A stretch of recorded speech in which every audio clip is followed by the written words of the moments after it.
Hey, what's up you guys? Bloody Jacob here to bring you my review of this week's episode of The Strain on FX, which was called Tainted Love, of course being episode 6 of season 4, the final season of the show.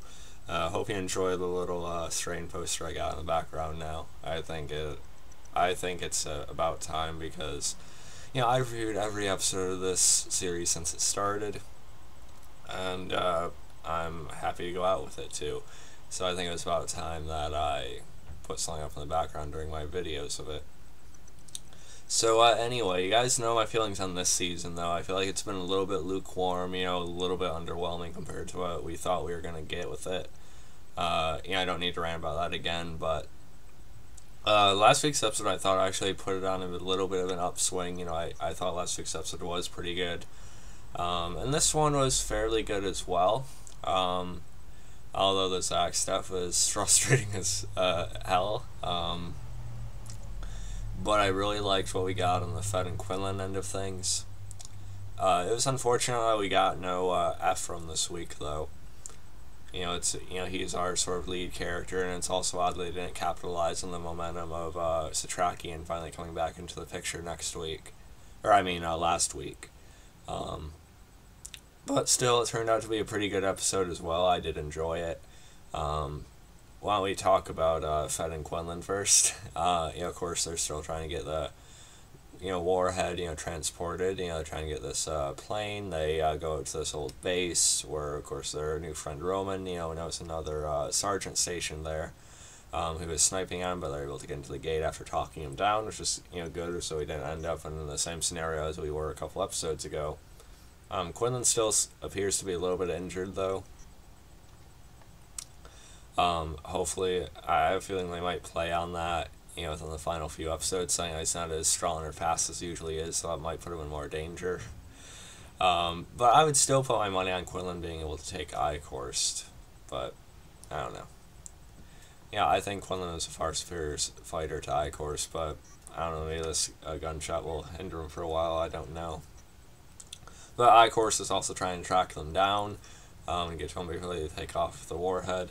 And I thought that was fairly good, somewhat intense. We also got more of the Quinlan flashback, featuring his former love interest, played by Hannah New, who again, Hannah New is great on Black Sails on the Stars Network. You guys gotta check that show out. But I did enjoy the flashback sequences again.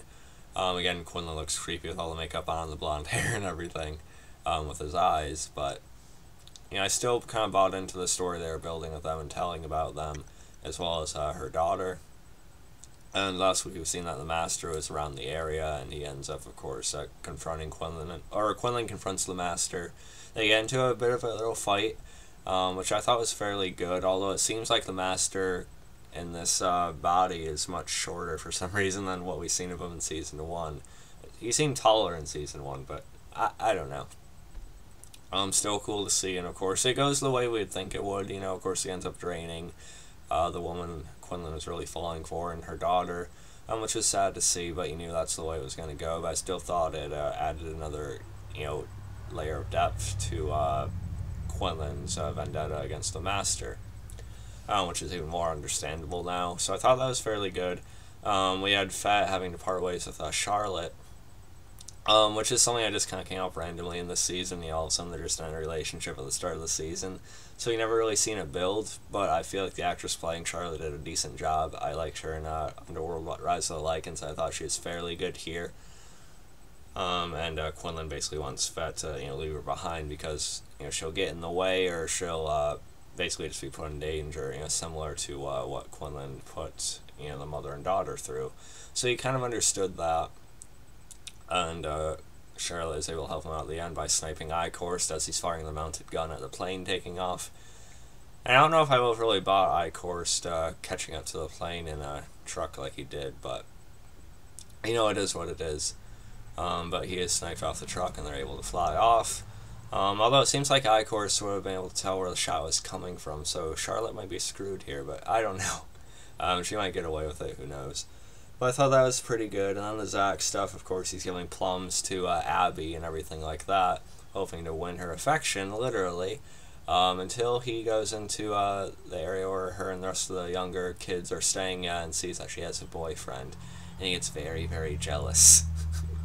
And then he sicks the child of the night, the little, kid Strigoi, on her, and lets her actually be drained a little bit, then turned because he couldn't handle rejection, which I thought was just completely hilarious. I was laughing at him a little bit. I did feel bad for Abby, though. I thought the actress who played her is, pretty good. Just his reasoning, but I bought you all this stuff, I gave you everything, why don't you like me? God, he's a fucking moron. I mean, I've been a moron with women before, too, but... oh, boy. It was just really, really odd, that they spent some time with this, honestly. And, she says he was really sweet and kind to her, but then she sees how, like, psycho he actually is. And not in an interesting way either. He's not an interesting psycho, he's just a psycho. And she calls him, she tells him he's just a kid. And she even overpowers him and pins him against the wall before the Strigoi shows up. Which is good, but then he has her turned to be his mindless servant, essentially. So he can tell he feels a little bit empty about it. He can tell he feels a little bit affected by it. But... I really hope they don't try to give Zack any redemption by the end of the series. I hope this is like this, just solidifying that good weather needs to put him down in the end. I hope that's where it goes. That better be where it goes.